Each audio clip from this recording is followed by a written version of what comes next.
Hello everyone, मेरे channel ग्रैविड पे आपका स्वागत है।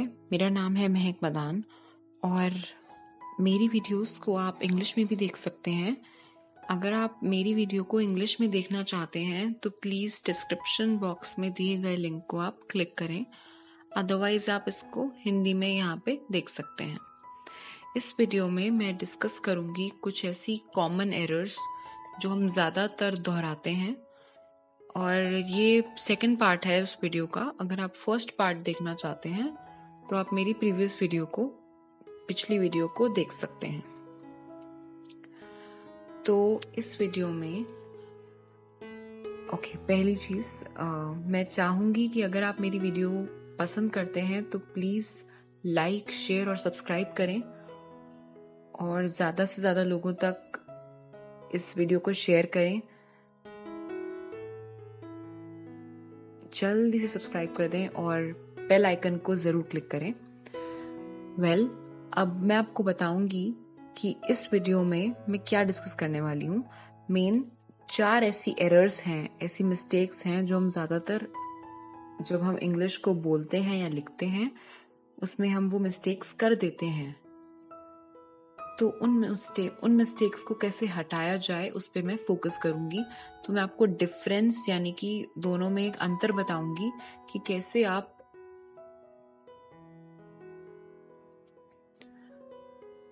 उन 2 वर्ड्स में जो आपको कंफ्यूज करते हैं उसमें आप डिफरेंस करके उसको समझ सकते हैं। तो 4 मेन एरर्स हैं। पहला है डिफरेंस बिटवीन इट्स और इट्स। अब दोनों देखने में सेम लग रहे हैं, एक में ऊपर कॉमा यानी कि अपॉस्ट्रोफी नहीं है और एक में है। दूसरा है देन और दैन। तीसरा है अफेक्ट या इफेक्ट और चौथा है इन और इनटू। तो आते हैं फर्स्ट पे। पहला है इट्स। इट्स जिसमें अपॉस्ट्रोफी है यानी कि ऊपर ये छोटा सा जो कॉमा लगा है ये अपॉस्ट्रोफी कहलाता है।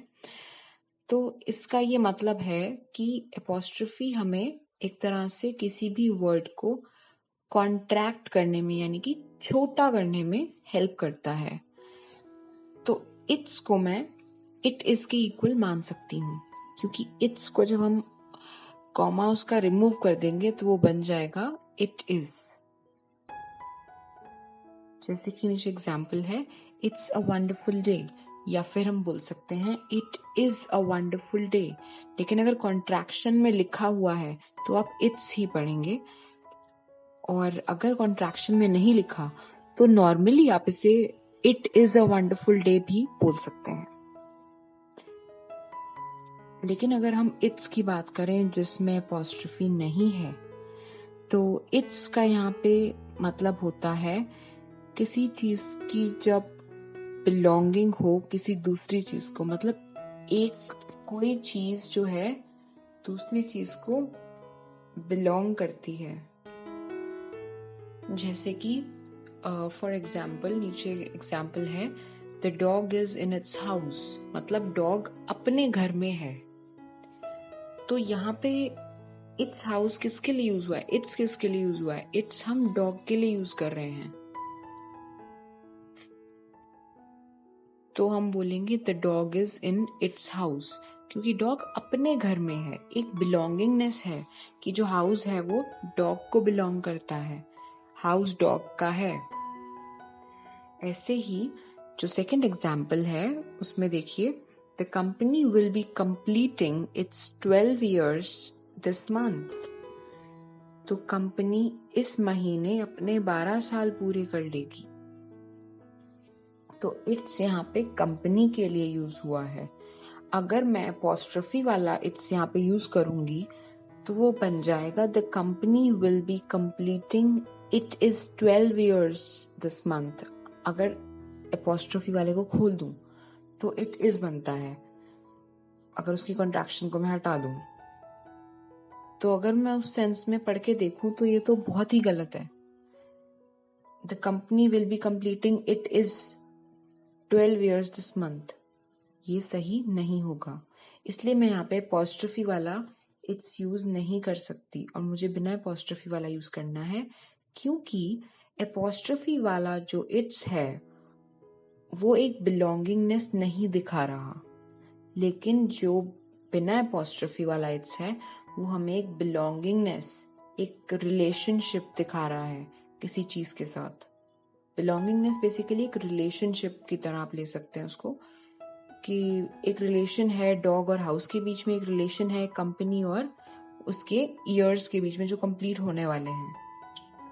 इसीलिए इट्स जो कि विदाउट एपोस्ट्रोफी है उसको हम एक पोजेसिव प्रोनाउन भी कह सकते हैं। चलते हैं नेक्स्ट एग्जाम्पल पे, नेक्स्ट एरर पे। अब डिफरेंस देन और दैन में क्या डिफरेंस है? देन हम हमेशा एक पॉइंट ऑफ टाइम यानी कि एक ऐसा वक्त जहाँ पे कोई चीज हुई उस पर्टिकुलर पॉइंट ऑफ टाइम को बताने के लिए यूज करते हैं। For example, he went to his friends house yesterday. वो कल अपने फ्रेंड के घर पे गया। Then he decided to meet his aunt too. और तब उसने डिसाइड किया कि वो अपनी आंट को भी मिलेगा। तो देन आप एक तरह से हिंदी में तब के सेंस में यूज कर सकते हैं। सो देन का यहाँ पे एक टाइम से रेफरेंस है कि जब वो अपने फ्रेंड के घर गया तब उसने डिसाइड किया कि मैं अपनी आंट के घर भी जाऊंगा या उनसे भी मिलूंगा। ठीक है, लेकिन अगर हम दैन की बात करें, दोनों वर्ड्स देखने में आपको एक जैसे लग रहे होंगे बट दोनों बहुत ही डिफरेंट हैं, उनका यूसेज और मीनिंग भी बहुत अलग है। दैन किसी भी दो चीजों को कंपेयर करने के लिए यूज किया जाता है। कंपेयर मतलब तुलना करने के लिए। जैसे कि मान्या इज टॉलर देन संजना। मान्या की हाइट एक तरह से संजना से ज्यादा है, तो ये कंपैरिजन है जो मैं दोनों लड़कियों में कर रही हूं। इसीलिए मैं यहाँ पे दैन लगाऊंगी और देन नहीं लगा सकती। अगला है अफेक्ट और इफेक्ट। अफेक्ट और इफेक्ट दोनों अपने आप में बहुत इंपॉर्टेंट हैं। हम अक्सर ये गलती करते हैं कि हम दोनों को एक दूसरे की जगह पे यूज कर देते हैं। हमें लगता है कि एक जैसे ही शब्द हैं बट इनका मीनिंग बहुत अलग है एक दूसरे से और यूसेज भी अलग है। तो पहला है अफेक्ट। अफेक्ट एक एक्शन वर्ड है, यानी कि एक वर्ब है। वर्ब ऐसा कोई भी वर्ड होता है जिसमें कोई एक्शन हो। और अगर आपको वर्ब की जानकारी नहीं है और आप इसको समझना चाहते हैं तो आप मेरी पुरानी वीडियो देख सकते हैं, वो इंग्लिश में ही है। अगर आप डिमांड करेंगे तो मैं उसको हिंदी में भी बना सकती हूँ। तो वर्ब एक तरह का कोई भी एक्शन वर्ड है जिसमें कोई एक्शन होता है, जैसे स्विम, रन, टॉक, वॉक, ये सब एक्शन वर्ड्स हैं क्योंकि इनमें एक एक्शन है। तो अफेक्ट का मतलब होता है to have an impact on something, मतलब किसी चीज पे प्रभाव पड़ना या प्रभाव डालना या इन्फ्लुएंस करना। अगेन प्रभाव मतलब होता है इसका। और अफेक्ट हमेशा एक वर्ब की तरह ज्यादातर यूज किया जाता है। लेकिन अगर हम इफेक्ट यानी कि ई वाला जो वर्ड है इफेक्ट की बात करें तो ये हमेशा एक नाउन, ज्यादातर एज अ नाउन ही यूज किया जाता है। नाउन मतलब किसी भी इंसान, पर्सन का नेम, किसी प्लेस का नेम, एनिमल हो गया कोई या कोई चीज, कोई थिंग, तो उसे हम नाउन बोलते हैं। जैसे कि पेन, टेबल, शाम, ये सारे नाउन्स हैं। तो इफेक्ट जो है बेसिकली वो एक रिजल्ट है या एक प्रोडक्ट है किसी भी चेंज का। अगर कोई भी चेंज हुआ है तो उसका जो रिजल्ट होगा that is effect with an E, जो मेरा सेकेंड वर्ड है। एग्जाम्पल्स देखते हैं।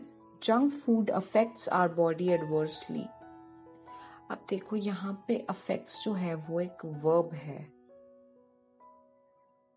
क्योंकि हमें बता रहा है वो सेंटेंस कि जंक फूड जो है वो हमारी बॉडी को बहुत बुरी तरह प्रभाव डालता है उस पर, उसको इन्फ्लुएंस करता है।